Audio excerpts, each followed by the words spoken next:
आज बनवूया दही घालून हिरव्या मिरच्या. तर त्यासाठी अर्धा वाटी दही घेतले. दह्यामध्ये ना 1 चमचा धने पावडर, 1 चमचा हळदी पावडर, चवीनुसार मीठ घालून चांगलं असं मिक्स करून घेतलं. आता हे दही ठेवायचं साईडला. दुसऱ्या साईडला ना मी 5-6 मिरच्यांना स्वच्छ धुवून मधून कट मारून घेतलेले आहेत. त्यानंतर कढई ठेवली गॅसवर.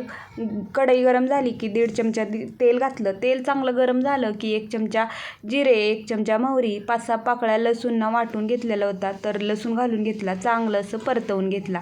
त्यानंतर ना मिरच्या घालून चांगल्या परतवून घ्यायच्यात. त्यानंतर लगेचच 1 चमचा हळदी पावडर, 1 चमचा धने पावडर घालायचं. चांगलं असं मिक्स करून घ्यायचं.